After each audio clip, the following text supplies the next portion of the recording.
ayudar a diferenciar que no todo lo que es, te va a ayudar a diferenciar a que seas más crítico con las asociaciones que tú ves. Que no porque tú digas que hay una asociación entre una variable X y Y, va a significar de que la variable X va a causar directamente tu variable Y, ¿ya? O tu desenlace. Entonces eso es importante recalcar. Vamos a empezar con este es el índice, la causalidad, contrafactual, correlación, sesgo de confusión, etcétera, y los criterios, ¿ya? Primero para empezar, causalidad versus correlación. ¿Te acuerdas que te había contado la semana pasada que hubo un estudio en los tiempos de los 1600, si no me equivoco, no, 1900, así más o menos? Se había desarrollado varios estudios observacionales que mostraban que había una asociación entre el café y el cáncer de pulmón, ¿ya? Decían, ¿sabe qué? Varios de estos estudios están que evidencian que a las personas que consumen café más seguido tienen un mayor desarrollo del cáncer de pulmón. ¿Tú crees que eso sea cierto? A ver, contesta por tu chat, te voy leyendo. Si no contestas, no avanzo. Ya está. No, muy bien, Yuri. ¿Por qué no? Buenas tardes, César. Jorge, muy bien. No, Gina, perfecto. Ya, ¿y qué otras variables crees que podrían causar el cáncer de pulmón?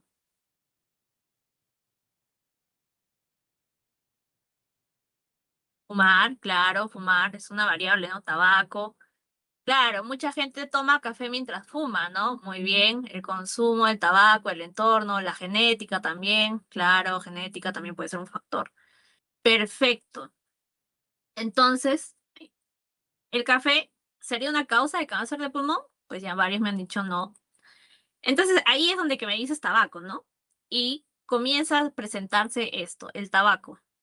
Entonces, lo que pasaba en ese tiempo, como bien lo mencionó su compañerito, se llama, no es compañerito, ¿dónde estás?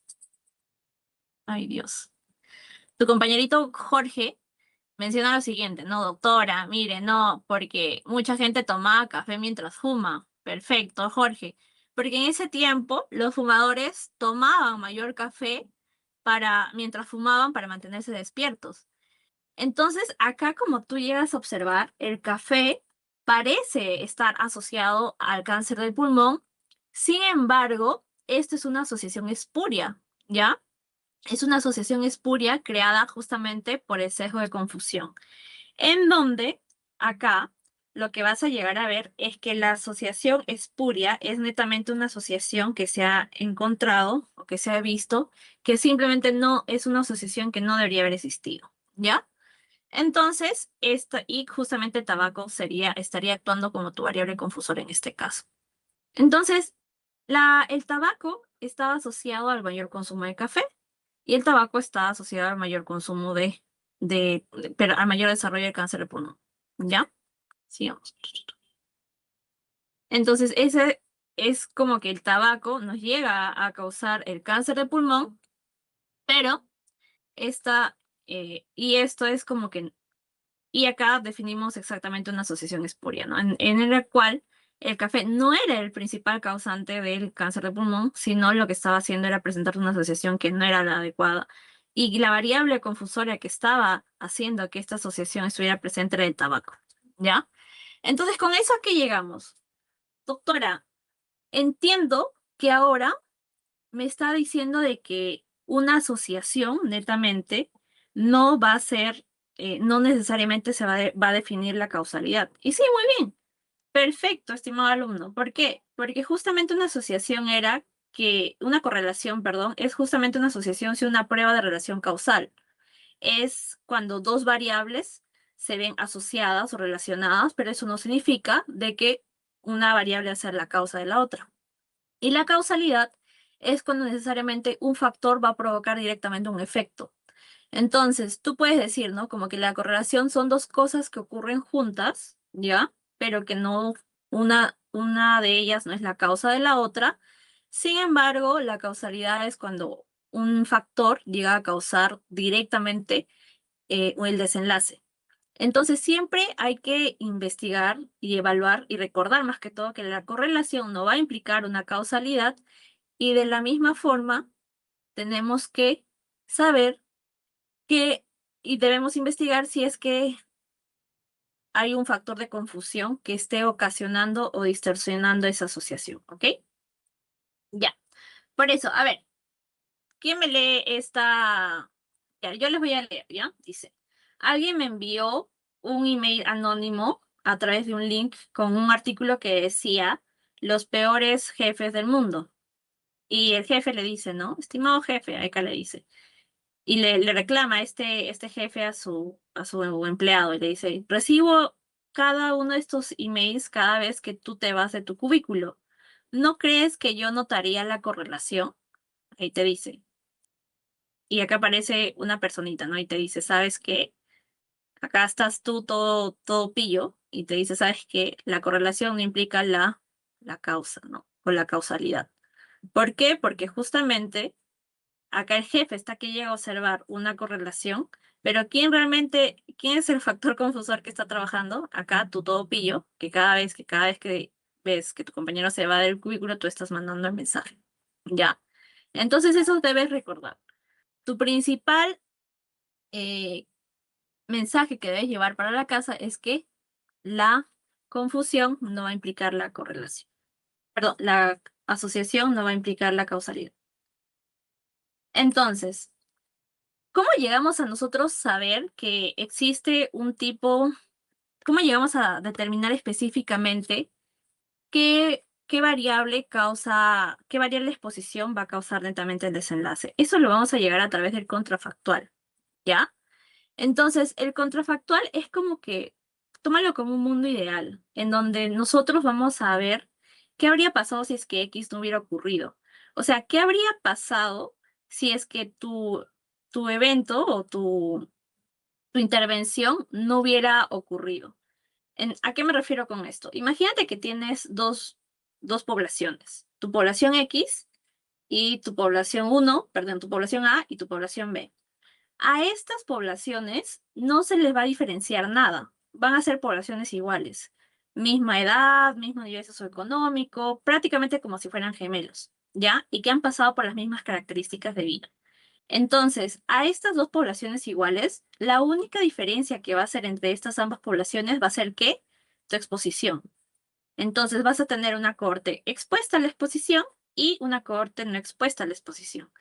Y de esa forma, tú vas a llegar a saber específicamente si es que la variable X ha sido la causa de, de un cambio, o sea, la causa del desenlace.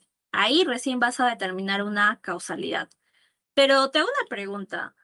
¿Tú crees que vamos a poder lograr necesariamente dos poblaciones enteras igualitas, que no haya ningún tipo de cambio entre esas poblaciones?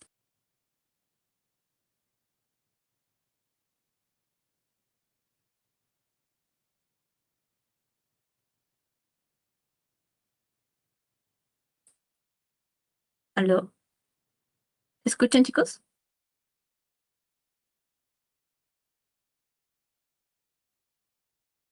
¿Escuchan?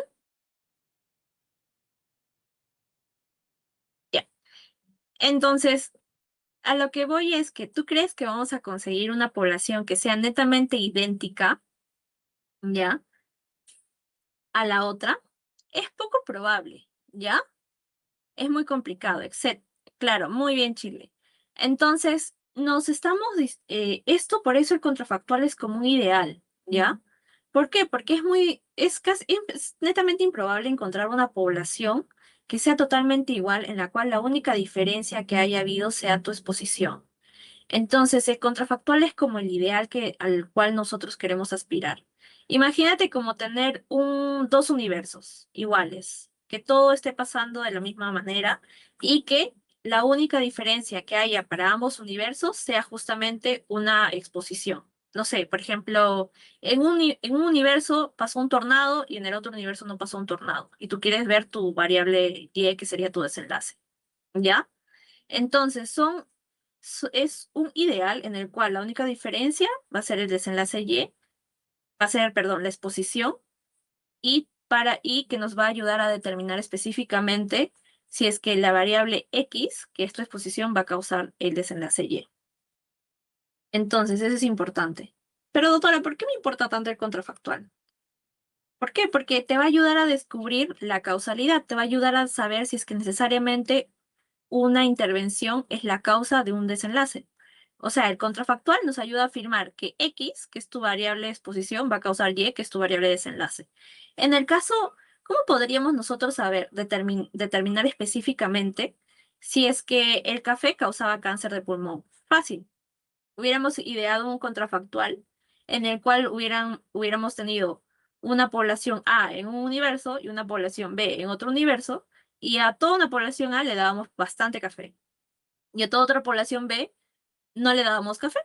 Y vamos a ver si es que se va a desarrollar el evento. Si es que a esta persona a este grupo poblacional que le estoy dando café va a causar un cáncer de pulmón, o si es que a este grupo poblacional a quien no le estoy dando café pues va a desarrollar una causa cáncer de pulmón. De esta forma, nosotros eliminamos el sesgo de confusión, ¿ya? Ese es el contrafactual. Ahora, y acá hay otras definiciones, ¿no? Este modelo va a definir netamente los verdaderos efectos causales, como las diferencias entre los resultados observados en individuos expuestos y sus resultados contrafactuales si es que no estuvieran expuestos, siendo todo lo demás igual. Era lo que te decía, ¿no? Que comparabas dos poblaciones en las cuales, dos poblaciones iguales de mismas condiciones basales, en la cual la única diferencia entre ellos iba a ser que el contrafactual, o sea, iba a ser, perdón, la variable exposición. Entonces, el contrafactual es un evento que no ocurrió, pero que nos permite evaluar qué habría pasado si las condiciones hubieran sido diferentes. Claro, estimada Fiorella, o sea, mm, estamos hablando de un supuesto, pero en términos de ética, si es que tú a un grupo le das mayor café y a otro grupo le das menor café, en teoría tendrías que evaluar las condiciones clínicas de ese grupo, ¿no? Si es que es un grupo, por ejemplo, tendrías que determinar varios puntos de varias variables. Primero, ¿cuántos serían los gramos de café que le estarías dando? Si es que es unos gramos mayores a lo permitido o que pueda unos gramos mayores de café en los cuales el paciente pueda llegar, oh, ¿cómo te lo explico? A ver. Tendría que haber, con respecto a si es que es ético no darle una intervención a un paciente, tienes que ver primero la población. Si es que la población tiene un factor de riesgo en el cual el consumo de café le puede causar alguna alteración a nivel de su salud física o no, y también determinar cuántos gramos de café le vas a dar al paciente, porque imagínate que le des, no sé, 200 gramos de café, probablemente ahí ya le estés causando alguna alteración física a tu paciente. Entonces, en términos de si es ético o no, más que todo va a terminar de los puntos de corte de tu intervención y a qué población también le estarías dando café. ¿Ya? Entonces, cuando ya, volviendo al tema del contrafactual, estamos viendo nosotros que justamente era dos poblaciones iguales, a la cual a un grupo le damos la exposición y a otro grupo no le damos la exposición, en el cual nosotros llegamos a determinar netamente la causalidad. Doctora, pero ¿por qué a mí me importa el contrafactual? ¿Cuál es el punto del contrafactual? Y yo te diré, porque justamente a través de ciertos estudios o de un estudio nosotros vamos a simular o emular un contrafactual, porque recuerda que el contrafactual es como un ideal que realmente no puede pasar, porque no vamos a tener dos poblaciones netamente iguales, ¿ya? Entonces, ¿cómo nosotros emulamos un contrafactual? Es a través de los ensayos clínicos aleatorizados, en donde vas a tener pacientes que a través de la aleatorización van a pertenecer al grupo intervención o al grupo control. Y doctora, ¿por qué me importa tanto la aleatorización? O sea, ¿cuál es lo importante de la aleatorización? Yo te diré, bueno, es que justamente esta aleatorización hace que cada persona, cada personita o cada participante tenga la misma probabilidad de pertenecer al al grupo intervención o al grupo control. Y eso hace de que estas personas estas personas que pertenezcan a ambos grupos tengan las mismas características. ¿Ya? O sea, hace que ambos grupos vayan a ser similares. ¿Por qué? Porque justamente ha pasado por el proceso de asignación al azar. Con esto, nosotros vamos a minimizar el efecto de los factores externos. O sea, que haya alguna diferencia, quizás, por ejemplo, a nivel de edad, que un grupo haya mayor cantidad de adultos, de personas adultas, de 40, 50, 60, que vayan a desarrollar más un desenlace, o que en otro grupo, por ejemplo, tengan personas con mayor etnia afroamericana, que quizás puedan desarrollar eventos cardiovasculares mucho más rápido que una etnia indígena. Entonces, hay varias cosas, hay varias variables que pueden afectar netamente la evaluación o el desarrollo del desenlace o la respuesta a una intervención. Entonces, recuerda que los ensayos clínicos aleatorizados prácticamente a través de la aleatorización hace que ambas poblaciones sean iguales o sean parecidas, ¿ya? Más que iguales, sean parecidas o similares, ¿ya? Y justamente este proceso también le da a cada persona o a cada participante la misma chance de pertenecer al grupo de intervención o al grupo control, ¿ya? Entonces, por eso, nosotros asimilamos a un contrafactual a través de los ensayos clínicos aleatorizados.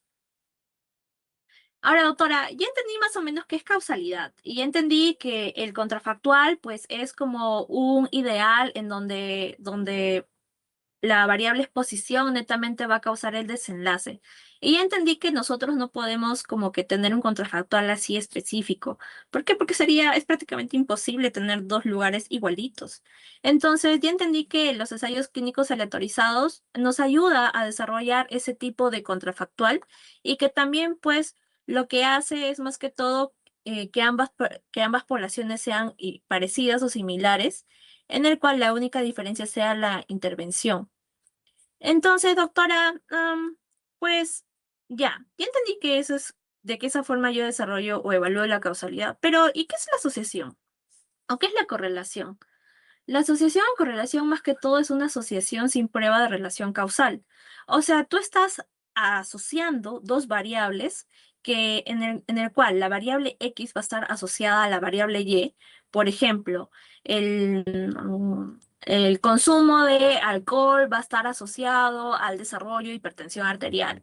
O que el consumo o que un nivel socioeconómico bajo va a estar asociado a una menor adherencia a un tratamiento, ¿ya? Pero son asociaciones sin prueba de relación causal.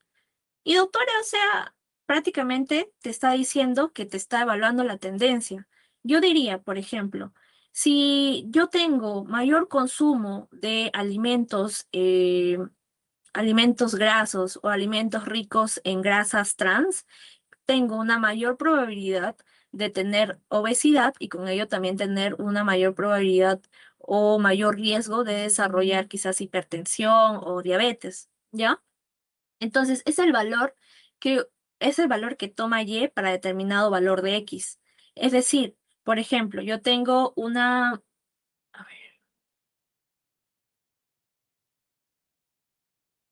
estos dos ejes en el cual por cada valor de X, ¿ya? Va a haber un valor de Y, ¿verdad? Entonces se mide mediante un coeficiente de correlación, que es representado por el símbolo R, y que justamente este símbolo R va a determinar el grado de relación entre las variables. Cuando hablamos de correlación es más que todo la tendencia, y este valor R o ρ, que se llama, va a variar de -1, de +1 a -1, o de -1 a +1. Y más que todo nos va a indicar la fuerza y la dirección de la variable. Y 0 nos indicaría que no hay una correlación, ¿ya? Entonces, estas son las correlaciones que tú puedes llegar a observar. Hay correlaciones negativas, en donde ρ vale -1, va a haber asociaciones o evaluaciones estadísticas donde no haya correlación, donde ρ va a valer a 0, y correlación positiva donde ρ va a valer a 1. Entonces, por ejemplo, una correlación negativa sería a mayor edad, menor masa muscular. Doctora, mira, yo estoy viendo que esta es la parte de edad, este es el X, y este es mi Y, que sería la masa muscular. Entonces, yo estoy viendo que a mayor edad, si es que tengo, por ejemplo, 50 años o 80 años, estoy viendo que a mayor edad, conforme va pasando la edad, mi masa muscular va a ir disminuyendo. Y acá, por ejemplo, yo tengo 30 años, ¿no? Tú vas al gimnasio, haces un montón de ejercicio, desarrollas mayor masa muscular. Pero esa masa muscular, conforme pasa el tiempo, va a ir disminuyendo. Ahí hablamos de una correlación negativa y tu gráfico sería como esta pendiente de acá. Ahora, yo también veo, doctora, que hay algunas evaluaciones estadísticas en donde vemos, por ejemplo, hechos en donde no hay una correlación.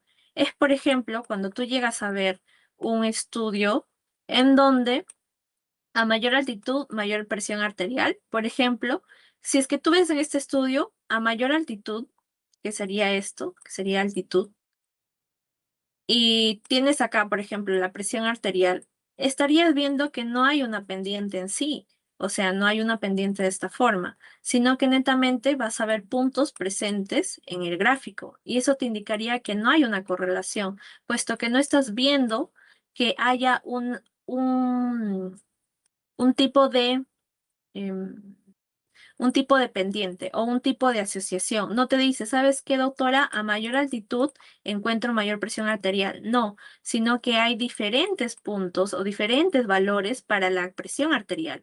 Y te está mencionando netamente de que no hay una asociación entre estas dos variables. ¿Ya? En cambio, acá, por ejemplo, en la correlación positiva, te está diciendo, ¿sabes qué? A mayor edad, cuando yo tengo ya 80 años, 80 años o 70 años, estoy viendo que la presión arterial va aumentando. Entonces, acá tú ves, ¿no? Tú tienes 20 años, tu presión arterial está acá. Cuando vas aumentando de edad, tu presión arterial va a ir aumentando. A eso nosotros llamamos la correlación, que sería justamente el valor de Y cuando estás en un punto X. Estas pueden ser negativas, no cero, o sea, nulas, o positivas, ¿ya? Entonces tienes que diferenciar esto.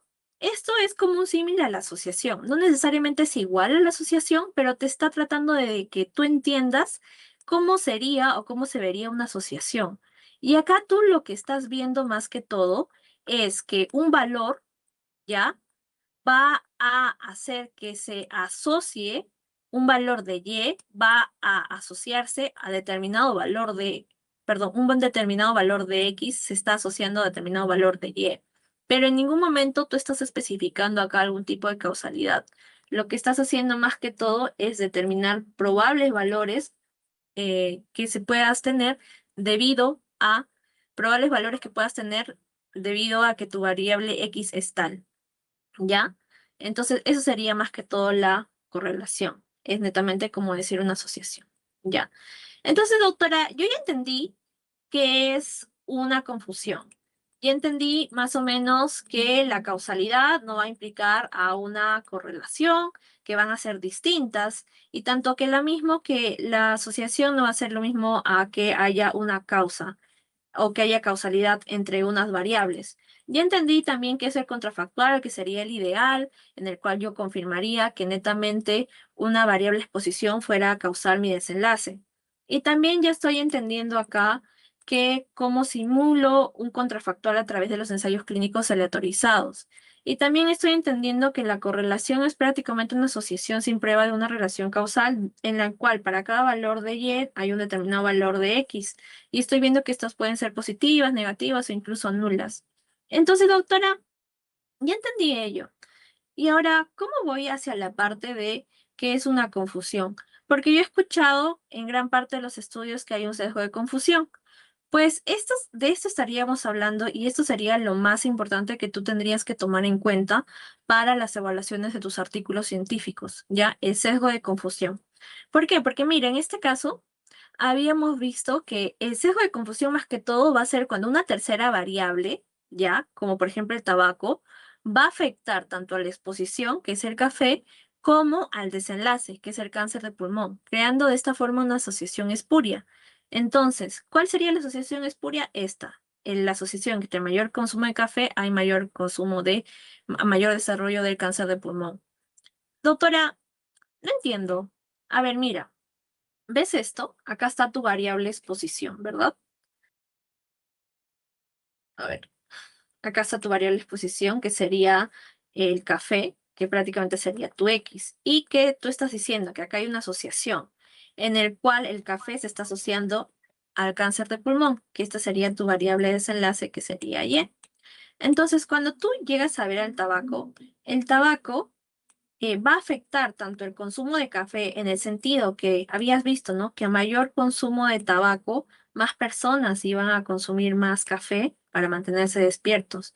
Y al mismo tiempo, a mayor consumo de tabaco, tú ibas a ver de que iba a haber un aumento, un aumento de desarrollo del cáncer de pulmón.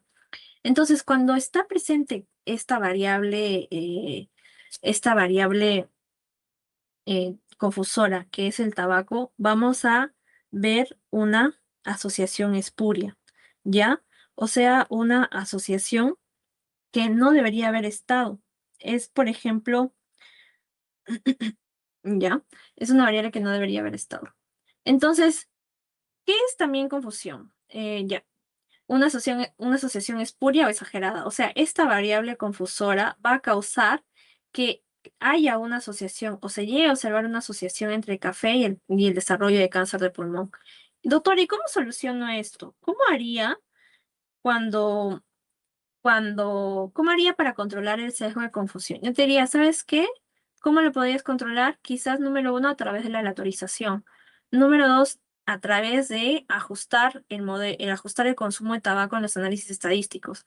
¿Cómo haría esto? A través de modelos de regresión, en el cual yo ajusto o evalúo la asociación sin esta variable y justamente va a determinar específicamente si hay una verdadera asociación entre estas o se está evidenciando una asociación espuria, la cual es cuando existe una relación de causalidad entre las variables cuando esta en realidad no existe. ¿Por qué? ¿A qué me refiero esto? La asociación espuria es determinar de que el café va o está asociado al cáncer de pulmón, pero en realidad cuando nosotros evaluamos el día a día encontramos que el café no te va a causar cáncer de pulmón, sino que todo lo que estaba ocasionando o haciendo que haya esta asociación era el tabaco, que es justamente la variable confusora, ¿ya? Entonces, a esto me refiero. Por ejemplo, tú tienes un análisis crudo, ¿verdad? En donde dices, ¿sabes qué? Beber café va a causar o está asociado al desarrollo de cáncer pulmonar.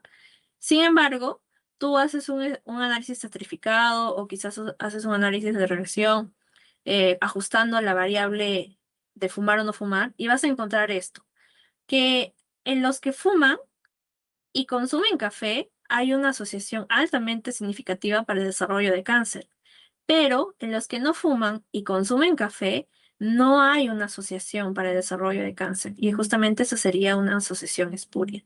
Entonces, eso es importante que tú tomes nota para definir qué exactamente son las variables confusoras, ¿ya? Entonces, ese es importante. Listo. ¿Tienes alguna duda hasta ahí?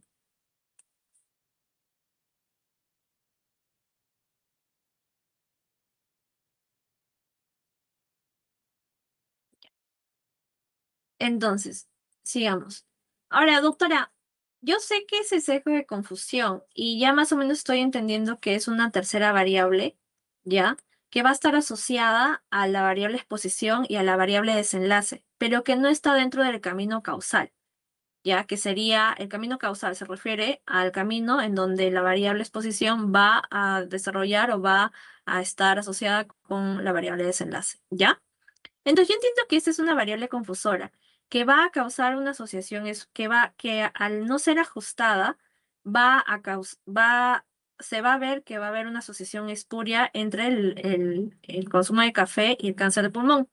Doctora, pero ¿yo cómo puedo determinar específicamente que una variable va a causar o que está asociada o va a causar una patología o el cáncer de pulmón?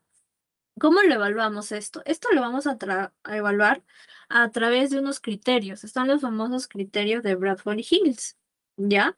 Que una vez un señor eh, en 1965 dijo, ¿sabes qué?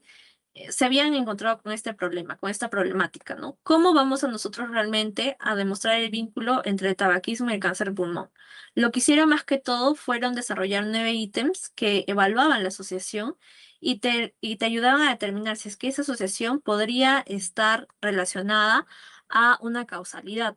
O sea, te daban 9 ítems para que tú analices si es que esa asociación podría estar relacionada para evaluar si es que la variable X realmente causaba la variable Y. Y te dio un montón de ítems. Uno de ellos era la temporalidad. Y te dice, este es uno de los criterios de Higgs más importantes para una relación causal, porque para que haya una causalidad, netamente, ¿qué tiene que pasar?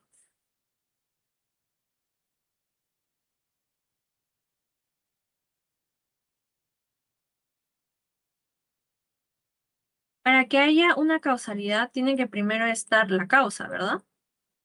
¿ya? Y después se tiene que generar, debido a esa causa, tiene que generar un desenlace. O sea, una causa tiene que generar un efecto, pero para ello primero tiene que haber empezado la causa, no el efecto, no el efecto. Entonces, por eso es la temporalidad. La exposición tiene que ir antes del resultado. Entonces, el efecto sigue de la causa, o sea, se va a hacer el efecto y esto es la causa. Entonces, ¿por qué es ese requisito más aceptado a nivel de todos, ese requisito más aceptado por la temporalidad? Porque el tiempo no va hacia atrás, sino va hacia adelante. Entonces, eso es importante. Acá vemos que el tabaco sí o sí va a causar el cáncer de pulmón y cumple el criterio de temporalidad, porque el consumo de tabaco se realizó mucho antes de que se desarrollara el cáncer de pulmón. Ese es uno de los criterios. Ahora, después viene, por ejemplo, la fuerza de la asociación, en el cual se determina que el tamaño se va a determinar a través del tamaño del efecto. Cuando te dicen, si es que hay una relación, una asociación más sólida entre la exposición y el resultado, implica una mayor probabilidad de causalidad. ¿A qué se refiere con eso? Por ejemplo, si tú encuentras en un estudio que las personas que fuman tienen cerca de 20 veces de desarrollar cáncer de pulmón en comparación a los que no fuman, estás diciendo que más de 20 veces sería como que una fuerza de asociación muy grande, en el cual tú ya estás viendo y evaluando de que hay una asociación muy sólida entre la exposición, que sería el consumo de tabaco, y el desenlace, que sería el cáncer de pulmón. Entonces, eso es importante. Cuando encuentras, por ejemplo, riesgos relativos más de 200%, 300%, te está diciendo más que todo que hay un mayor riesgo o una fuerte asociación, una fuerte fuerza de asociación entre la variable X y la variable Y, con lo cual tú estás determinando de que probablemente estaríamos evaluando causalidad, ¿ya? Y obviamente esta fuerza de asociación va a verse a través del análisis estadístico, ¿no? Ya sea, por ejemplo, dose ratio, hazard ratio, relative risk, entre otros. Luego también está la consistencia. ¿Cómo veo la relación con frecuencia? ¿Es reproducible? Es cuando, por ejemplo, tú vas a ver relaciones similares entre la exposición y resultados en diferentes estudios y entornos. Por ejemplo, este es un forest plot de una revisión sistemática en la cual se evaluó desde 1938 hasta 1979 si es que fumar ya, a fumar cualquier producto, por ejemplo, fumar tabaco, ya, te producía algún tipo de cáncer de pulmón. Y lo que vas a ver acá es que el riesgo relativo casi siempre estaba a favor de que cuando tú consumías cuando tú consumías tabaco, con mayor probabilidad ibas a desarrollar cáncer de pulmón. Incluso te decía, ¿no? Sabes que hay hasta un 25% más de desarrollar cáncer de pulmón en pacientes que han consumido tabaco. Y como verás, cada uno de estos ítems que tú ves acá son más que todo estudios que evaluaron a diferentes poblaciones. Y gran parte de esa evaluación o gran parte de los resultados que encontraron en esos estudios fueron consistentes. O sea, te presentaban resultados similares en diferentes estudios y en diferentes entornos. Y te decía, ¿sabes qué, doctora? Cuando usted consume tabaco y lo fuma, este es su riesgo y su chance. Cada uno de estos estudios te dijeron que esto era lo que podría producirte el cáncer de pulmón. Entonces, cuando tú estás viendo estos estudios, llegas a ver o a probar más que todo el criterio de Bradford y Hill de consistencia. ¿Ya? Luego está la parte de especificidad. Esta exposición causa exclusivamente este resultado. Es, por ejemplo, cuando una exposición se vincula a un resultado específico. Es más que todo cuando la exposición va a causar solo una enfermedad. Como ves acá, vas a ver que el consumo de tabaco no solamente te va a causar cáncer de pulmón, sino que te va a causar cáncer de boca, cáncer de laringe, cáncer de esófago, cáncer renal, etcétera, cáncer de mama. Entonces, para este criterio de Bradford y Hill, el fumar no cumpliría el criterio de especificidad, porque no necesariamente el fumar te va a causar netamente cáncer de pulmón. Pero acá hay otro ejemplo, ¿no? Si yo tengo una úlcera gástrica, probablemente, y estoy hablando de causalidad, podría hablar de que el Helicobacter pylori netamente me va a causar una úlcera gástrica. Y justamente podríamos estar hablando de especificidad porque el Helicobacter pylori es la única bacteria que causa una úlcera gástrica. Entonces, ahí podríamos hablar que hay solamente una exposición y hay un desenlace, ¿no? O cáncer de estómago, por si acaso, también podría estar. Entonces, ahí quizás sí se cumple el criterio de especificidad. En cambio, el consumo de tabaco, como el consumo de tabaco puede causar diferentes tipos de cánceres, no se cumpliría el criterio de Bradbury-Hill de especificidad. Luego también está la relación biológica. Por ejemplo, te dice, más de la exposición causa más de resultado o la eliminación de esta exposición disminuye el riesgo de resultado. Es cuando, por ejemplo, estás a, más expuesto a esta exposición, valga la redundancia, y cuando estés más expuesto vas a tener más de ese resultado o más de ese efecto. Entonces, si es que estás menos expuesto, vas a tener menos probabilidad de tener ese resultado. Es como una relación dosis-respuesta o una relación directamente proporcional. ¿Ya? Entonces, por ejemplo, en este estudio se llegaron a evaluar qué tanto los ratoncitos podían desarrollar cáncer de pulmón en second hand smoke o third hand smoke, que era más que todo, que era, por ejemplo, si es que la gente que fumaba, si es que, por ejemplo, cuando tú fumas, lo que llega a pasar es que se queda algún tipo de compuesto en las superficies de la casa. Eso sería second hand smoke. Y también, por ejemplo, third hand smoke sería cuando ya, sería, por ejemplo, cuando quedan residuos a nivel de las plantas, de las paredes o de la ropa. Entonces te mencionaba, ¿no? Cuando estos ratoncitos se exponían tanto a mayor cantidad de second hand smoke o a mayor cantidad de third hand smoke, lo que llegaba a pasar era que tenían mayor riesgo de tener desarrollo de cáncer de pulmón. Entonces, cuando había mayor exposición a estos compuestos de tabaco, había mayor chance de tener este resultado. Por lo tanto, ahí tú cumplías tu relación biológica. ¿Ya? Luego está la parte de la coherencia y te dice, la relación observada se ajusta al conocimiento general de la ciencia y la medicina, y te dice, pues sí, ¿no?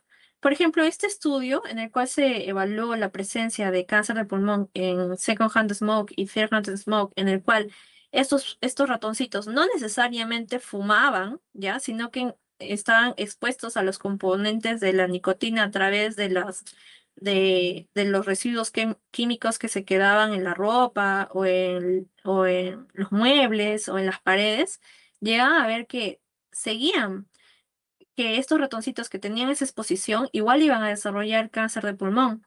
Entonces, eso tiene que ver con prácticamente las bases de las sustancias nocivas que tienen el tabaco, ¿verdad? Con nicotina, diferentes elementos nocivos que va a tener el tabaco y que va a ayudar a producir o a generar el cáncer de pulmón, ¿ya? Que eso tú ya lo sabes, porque es como un conocimiento básico que tienes, pero la nueva evidencia te está reforzando eso, ¿ya? Y te dice, ¿sabes qué, doctora? No tan solamente importa que usted fume un cigarrillo, sino que también importa que el lugar o los residuos químicos que ocurren en las superficies, y que incluso eso le va a tener mayor probabilidad de desarrollo de cáncer.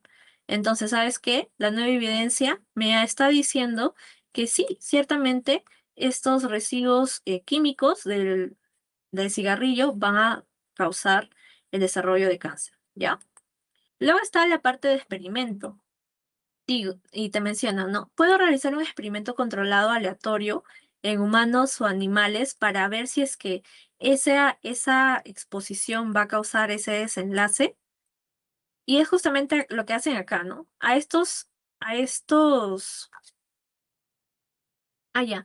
Se vio justamente en este estudio que hicieron este experimento en donde pusieron a estos ratoncitos a estar en lugares donde había residuos de cigarro o residuos químicos de cigarro versus ratoncitos que no estaban en lugares donde había residuos químicos de cigarro. Se hizo un experimento y sí, se llegó a evaluar que el consumo de tabaco, o más que todo los compuestos químicos del cigarrillo, causaban el cáncer de pulmón. Y también hubo otro estudio en el cual, por ejemplo, en niños que vivían con adultos fumadores había mayor incidencia de adenocarcinoma de pulmón. ¿Ya? Entonces, justamente en donde vieron un estudio en donde las personas que consumían tabaco y que había, por ejemplo, en las superficies más de 77 microgramos de kilogramo de peso al día de estos residuos químicos, encontraron que había una incidencia de desarrollo de carcinoma de pulmón a largo plazo en estos niños que vivían con adultos fumadores. ¿Ya? Entonces, llegamos a ver que de alguna forma también nuevos estudios o cuando se hace experimentos se llega a observar de que el efecto, que sería los residuos de tabaco, igual iban a causar ese desenlace que es el cáncer de pulmón. ¿Ya? Luego también está la analogía. Por ejemplo, podemos idear una relación análoga entre resultado y otra exposición. ¿Has explorado otras posibilidades teóricas que llevan la relación observada? Por ejemplo, cuando tú llegas a ver el consumo de cáncer por ejemplo, cuando estás expuesto al humo del hollín de una cocina a leña, puedes desarrollar cáncer de pulmón. Cuando estás, por ejemplo, expuesto al humo de sustancias psicotrópicas, va a haber un desarrollo de cáncer de pulmón. Pues no, ¿verdad? Porque el famoso hollín de las cocinas a leña te provoca más que todo una enfermedad pulmonar obstructiva crónica, ¿no? El famoso POC. Y que también incluso se ha visto que el consumo de humo o la presencia de humo, inflamación producida por el consumo de sustancias psicotrópicas, lo que te va a producir más que todo o el mayor riesgo que existe es la producción de fibrosis pulmonar, ¿verdad? En vez de que haya un cáncer de pulmón. Entonces, no va a haber necesariamente una analogía entre el consumo de tabaco para el desarrollo, no va a cumplir, ¿cómo te explico? A ver, el consumo de tabaco y el desarrollo de cáncer de pulmón no va a cumplir este criterio de analogía. ¿Por qué? Porque otras formas de consumo o exposición a humo no va a causar netamente el desarrollo de cáncer de pulmón, sino más que todo estaría causando otra enfermedad, por ejemplo, como la fibrosis. ¿Ya? ¿A qué me refiero esto? Y doctora, ¿por qué me importa esto? O sea, ¿por qué, cómo yo puedo llegar a determinar la relevancia de esto? ¿Cómo lo aplico en medicina? Porque usted me está diciendo netamente que eso lo veo en artículos. ¿Cómo importa esto acá? Y es justamente eso, el hecho de que cuando tú quieras ver si es que algún tipo de variable exposición va a causar tu variable desenlace, tú no necesariamente tienes que decir que esto, ¿ya? Que tu consumo de tabaco va a causar netamente tu cáncer pulmonar, sino que hay un montón de variables que van a estar dentro del desarrollo de esta patología. Y justamente ahí está lo que mencionaban tus compañeros, ¿no? Factores genéticos, puede estar presente la edad, puede estar presente la cantidad de cigarrillos por día, puede estar presente quizás la exposición a otros tipos de químicos, por ejemplo, a asbesto, perdón, para el desarrollo de cáncer de pulmón. Entonces, si bien llegamos a observar una causalidad netamente entre el consumo de tabaco y el desarrollo de cáncer de pulmón, o sea, nosotros sabemos que es una causa importante, debes recordar que hay otros factores que van a estar dentro de ese camino causal, que puede ser, por ejemplo, lo que te había mencionado, la genética, si es que hay, por ejemplo, el tipo de cantidad de cigarrillos que se consume, por ejemplo, si es que consume vape o si es que es un cigarrillo normal o si es que hay, por ejemplo, exposición a otros químicos como asbesto para el desarrollo de cáncer de pulmón. Y con esto te quiero decir que para que tú determines causalidad, ¿ya? Netamente hay un montón de variables que pueden estar involucradas acá. ¿Ya? Entonces tú tienes que llegar a entender de que cuando tú veas una asociación, bajo de ninguna forma tienes que decir, ¿sabes qué? la variable X causa la variable Y, sino que tú tienes que decir que la variable X está asociada con la variable Y, ¿ya? Porque cuando hablamos de causas, tenemos varias variables, tenemos un montón de caminos causales, un montón de variables que pueden estar interfiriendo en el desarrollo de esta variable Y. Y por eso tienes que estar atento a la evaluación de variables confusoras en tu estudio, ¿ya? Entonces, eso es lo que se te quiere mencionar más que todo. Y por ejemplo, en esta, en esta imagen, lo que tú tienes que ver es lo siguiente. ¿Qué pasa cuando ves alguna alteración en una radiografía, ¿no? Ves alguna alteración en una radiografía y no necesariamente quiere decir que obviamente va a haber patrones y vas a determinar cuál sería el diagnóstico propio, pero al final lo que tú vas a llegar a saber es que vas a ver de que necesariamente puedes tener un diagnóstico mucho más certero con algún otro tipo de examen un poco más fiable. Entonces, tienes que llegar a explorar lo que está dentro de ese camino causal, ¿ya? Tienes que llegar a ver qué otras variables pueden interferir o mm, qué